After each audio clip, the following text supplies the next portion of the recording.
सभी को नमस्ते। आज हम रीजनिंग का प्रैक्टिस सेट चौथा देखने वाले हैं। यदि आप एसएससी, रेलवे या अदर किसी भी कॉम्पिटिटिव एग्ज़ाम की तैयारी कर रहे हो तो ये रीजनिंग का प्रैक्टिस सेट आपके लिए वेरी इंपॉर्टेंट है।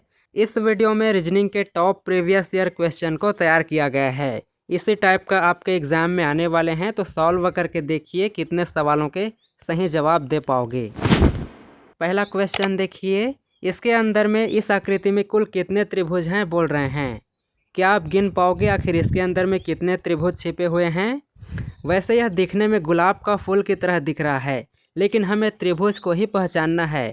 ट्रायंगल काउंटिंग के सवाल में बेसिक चीज़ों को समझना पहले ज़रूरी होता है। जैसे ये वाला हो गया, इसके अंदर में और कई लाइन वाला आकृति होता है, फिर ऐसे होता है, फिर ऐसे होता है, या तो फिर ये चौकोर डिब्बा वाला, बहुत सारे होते हैं। जो बेसिक चीज़ों को पहले समझना होता है, उससे ही बड़ा आकृति बनता है, तो ज़्यादा देर नहीं लगता है। वैसे हम देख पा रहे हैं इस टाइप का ये बीच वाला खाने में दिख रहा है, चौकोर डिब्बा दिख रहा है, तो इसको हम सीधा 8 गिनते हैं। 8 कैसे गिनते हैं, जितना भी खाना रहेगा उसे 2 से गुना कर देते हैं। जैसे कि यहाँ पर 4 खाना है, तो 4 को 2 से गुना करने पर 8 प्राप्त होगा।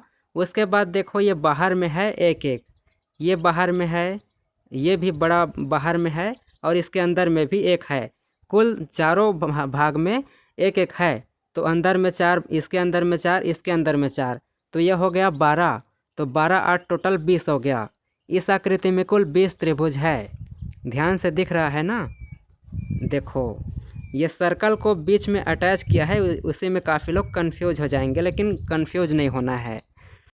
अगला सवाल देखिए, यहाँ पर विषम संख्या युग्म ज्ञात करने के लिए बोला है।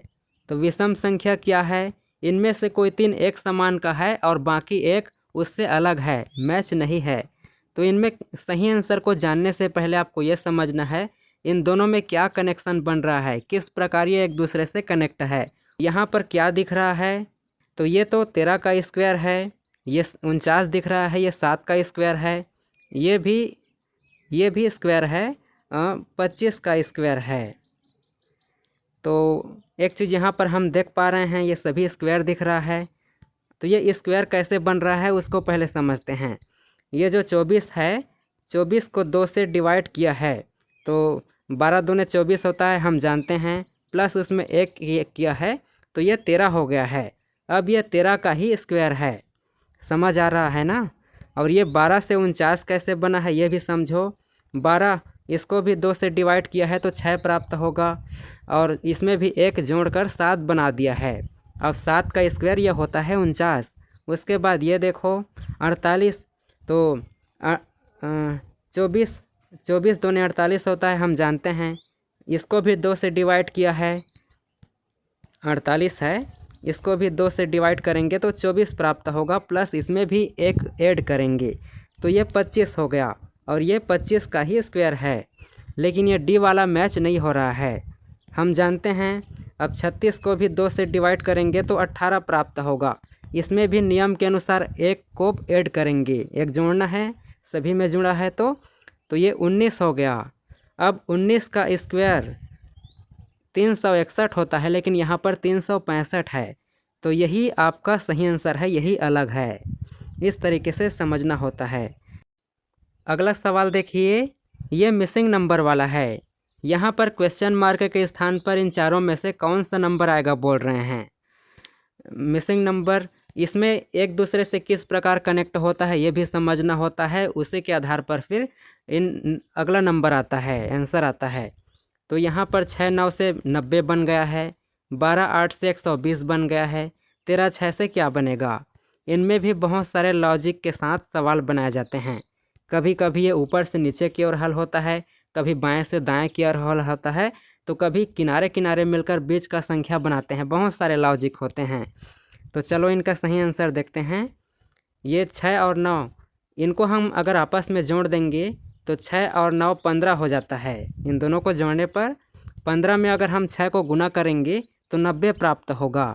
उसी प्रकार ये 12 और 8 हो गया, जोड़ेंगे तो 20 होता है। 20 में भी हम 6 को गुना करेंगे तो 120 प्राप्त होगा। अब यहाँ पर 13 और 6, इनको हम आपस में जोड़ देंगे तो 19 प्राप्त होगा। 13 6 19 हो गया। 19 में भी हम 6 को गुना करेंगे तो 114 प्राप्त होगा। ये वाला सही उत्तर है। अगला सवाल देखिए, ये कोडिंग डिकोडिंग का है। यहाँ पर निश्चित कोड भाषा में गैलरी को ये क्या लिख दिया है, इतना बड़ा नंबर लिख दिया है 14, 22, 14, 2, 24, 24, 10, 36, 50 लिख दिया है। उसी भाषा में ये क्या है, इसको कैसे लिखेंगे, NOSTALGIA, इसको क्या लिखा जाएगा बोल रहे हैं। इसका सही कोड जानने से पहले हमें गैलरी को समझना होगा कि आखिर इससे ये कैसे बन गया है। एक चीज़ हम जानते हैं, जी 7 नंबर पर आता है, अगर 7 को 2 से गुना करेंगे तो 14 प्राप्त हो जाएगा। उसी प्रकार ए 1 नंबर पर आता है, ए को भी 2 से गुना करेंगे तो 2 प्राप्त हुआ है। एल 12 नंबर पर आता है, अगर 12 को भी 2 से गुना करेंगे तो 24 प्राप्त होगा। इसका मतलब एक चीज़ हम समझ पा रहे हैं, इनके अल्फ़ाबेटिकल क्रम है, अल्फ़ाबेट सीरीज है, उनको 2 से गुना किया है सभी के क्रम को। देखो, जी से 27, जी से 14 बन गया है, 7 को 2 से गुना किया है तो 1 से 2 बना हुआ है। एल 12 नंबर पर आता है तो 24 बन गया है। एल डबल है तो यहाँ 24, 24 डबल लिखा है। उसी प्रकार ई 5 नंबर पर आता है तो उससे 10 बना है, 5 को 2 से गुना करने पर। और आर 18 नंबर पर आता है तो 18 दूने 36 होता है। वाई 25 नंबर पर आता है तो 25 दूने 50 होता है। ये चीज़ आप समझ लिए। उसी प्रकार इसको भी डिकोड करते हैं। हम जानते हैं एन 14 नंबर पर आता है, 14 को 2 से गुना करेंगे तो 28 प्राप्त होगा, लेकिन सभी में 28 है, 28 प्राप्त होगा। तो ओ 15 नंबर पर आता है, अब ओ 15 दूने 30 हो जाएगा, यहाँ पर 30 है। उसके बाद एस 19 नंबर पर आता है तो 19 दूने 38 होता है, ये भी ठीक है। टी 20 नंबर पर आता है, 20 दूने 40 हो गया। उसके बाद ए 1 से 2 बनेगा। एल 12 नंबर पर आता है तो 12 दूने ये 24 हो गया। फिर जी का 7 होता है तो 7 दूने ये 14 हो गया। आई का 9 होता है तो 9 दूने 18 हो गया। और ए का 1 होता है तो 1 दूने 1 को 2 से गुना करके 2 बनाया है। इनका सही उत्तर हो जाएगा ऑप्शन डी वाला होगा। ये ऑप्शन डी इसका सही उत्तर होगा। अगला सवाल देखो, ये भी कोडिंग डिकोडिंग का है। यहाँ पर एक कोड भाषा में बॉयल को 152 लिख दिया है, हॉट को 129 लिख दिया है, हॉट को। तो उस भाषा में हीटिंग को कैसे लिखा जाएगा बोल रहे हैं। अब यहाँ क्या लॉजिक है वो समझते हैं। हम जानते हैं बी 2 नंबर पर आता है, ओ 15 नंबर पर आता है, आई 9 नंबर पर आता है, एल 12 नंबर पर आता है। अगर हम इनको आपस में जोड़ देंगे तो 38 प्राप्त होगा, लेकिन यहाँ पर तो 152 है। तो अगर हम 38 को 4 से गुना करेंगे, 4 से क्यों गुना करेंगे, क्योंकि इसमें लेटर 4 है, BOIL 4 है, तो 4 से गुना करेंगे तो ये 152 प्राप्त हो जाएगा। उसी प्रकार हॉट में भी देखते हैं, H 8 नंबर पर आता है, O 15 नंबर पर आता है, T 20 नंबर पर आता है। अगर हम इनको जोड़ देंगे तो ये हो जाएगा 43 बनेगा इनको जोड़ने पर। 43 में अगर हम इसमें तीन को गुना करेंगे, अब 3 क्यों गुना करेंगे, लेटर 3 है, 1 2 3 HOT, तो यहाँ 43 में अगर हम 3 को गुना करेंगे तो 129 प्राप्त होगा। अब वैसे यहाँ भी करना है, हीटिंग को करना है, इसमें बहुत ज़्यादा जोड़ना पड़ेगा।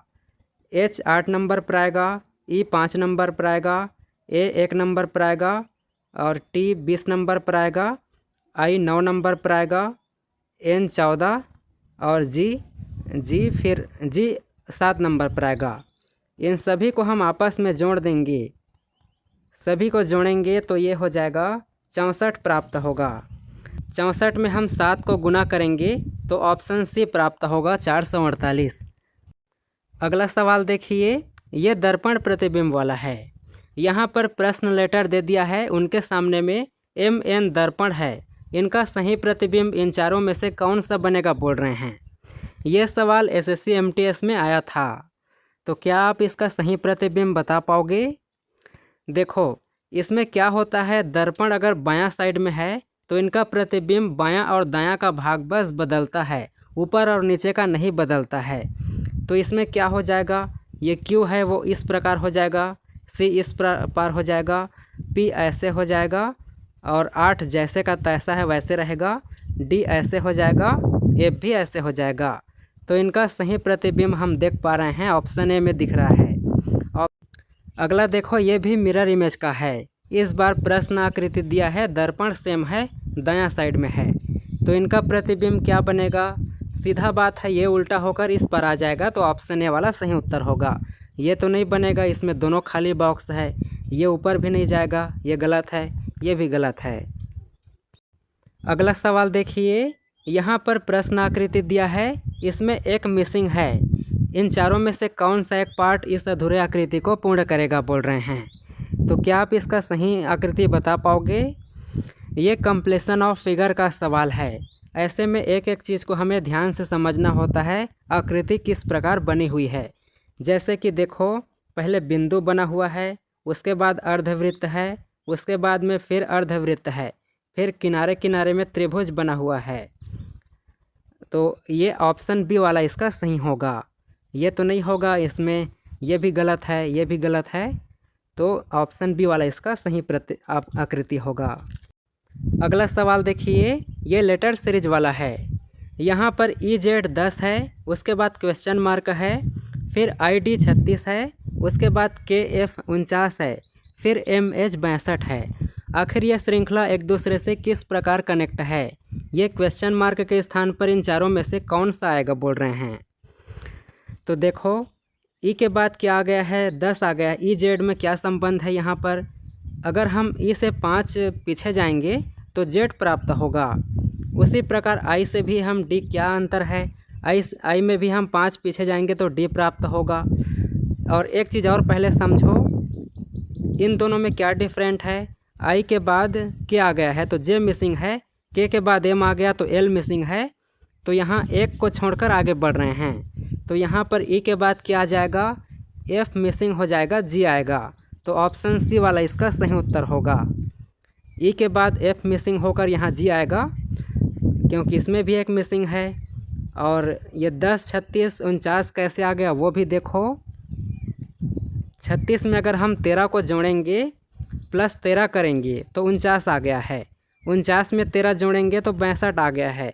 उसी प्रकार 10 में हम 13 जोड़ेंगे, 10 प्लस 13 करेंगे तो 23 आ जाएगा, तो ऑप्शन सी वाला सही उत्तर है। अगला सवाल देखो, ये वेन डायग्राम का है। यहाँ प्रश्न में क्या बोला है? शिक्षित, धनवान, प्रसिद्ध लोगों का संख्या बनाया है डायग्राम में। अब प्रश्न में क्या बोला है? कितने लोग शिक्षित और धनवान हैं लेकिन प्रसिद्ध नहीं है। डायग्राम को पहले समझना होता है। देखो, ये जो सर्कल है ये वाला, इसके अंदर में जितने भी अंक है वो शिक्षित है। इस सर्कल में है जितने भी अंक वो धनवान है, और नीचे वाला प्रसिद्ध है। 3 सर्कल बना हुआ है, धनवान, प्रसिद्ध, शिक्षित। प्रश्न में क्या बोला है? कितने लोग धनवान और कितने लोग शिक्षित और धनवान हैं लेकिन प्रसिद्ध नहीं है। तो हमें ऐसे नंबर को फाइंड करना है जो धनवान भी हो, शिक्षित भी हो, लेकिन प्रसिद्ध मत रहे। तो साफ यहाँ दिख रहा है 3 नंबर, ये 3 आप देख रहे हो ना, 3 दोनों में क्रॉस हुआ है, शिक्षित में भी क्रॉस हुआ है, धनवान में भी है, लेकिन प्रसिद्ध में अटैच नहीं है, तो ऑप्शन सी वाला सही उत्तर होगा। अगला सवाल देखो, ये भी वेन डायग्राम का है। यहाँ पर यूरोप, यूनाइटेड किंगडम और लंदन, इनका सही डायग्राम कौन सा बनेगा बोल रहे हैं। तो ये क्या है? प्रश्न को पहले समझना होगा। यूरोप, यूनाइटेड किंगडम, ये सब क्या है? जिस प्रकार हम एशिया महाद्वीप में रहते हैं उसी प्रकार यूनाइटेड किंगडम यूरोप महाद्वीप में आता है। ये पश्चिमी देश है। लंदन भी वहीं यूके में आता है, ब्रिटिश राज्य है, ब्रिटिश देश है। तो इनका सही डायग्राम हो जाएगा, एक बड़ा होगा वो यूरोप महाद्वीप के अंदर आएगा, इसके अंदर में यूनाइटेड किंगडम रहता है और लंदन भी इसी के अंदर में रहता है, तो ऑप्शन बी वाला सही उत्तर होगा इनका। अगला सवाल देखो, यदि GST को 20, 19, 7 लिखा है तो टैक्स को क्या लिखा जाएगा इनमें से? ये बहुत सिंपल है, पहले हम कोडिंग डिकोडिंग देख चुके हैं। अगर आप उसे समझ गए होंगे तो ये से कुछ ही सेकंड में सॉल्व कर पाओगे। यहाँ पर इनको पहले लिया है, T 20 नंबर पर आता है, S 19 नंबर पर आता है, G 7 नंबर पर आता है। तो उसी प्रकार X 24 नंबर पर आता है, A 1 नंबर पर आता है, T 20 नंबर पर आता है। ऑप्शन बी वाला सही उत्तर होगा। इसमें सवाल ऑप्शन बनाए हैं, ऑप्शन सही नहीं है। लेकिन यहाँ पर 11 का संबंध 4 से है, तो 9 का संबंध किससे होगा? कठिन है, ट्रिकी है। इनका सही लॉजिक हम बता रहे हैं। 11 का स्क्वायर कितना होता है? 121 होता है। तो इन्हीं 121 में आपस में जोड़ दिया है सभी को, तो ये 4 हो रहा है। 2 और 2 4 हो गया। उसी प्रकार 9 का स्क्वायर 81 होता है, लेकिन इसको भी हम आपस में जोड़ेंगे 81 को, तो 9 प्राप्त होगा। लेकिन हम ऑप्शन में 9 बनाना भूल गए हैं,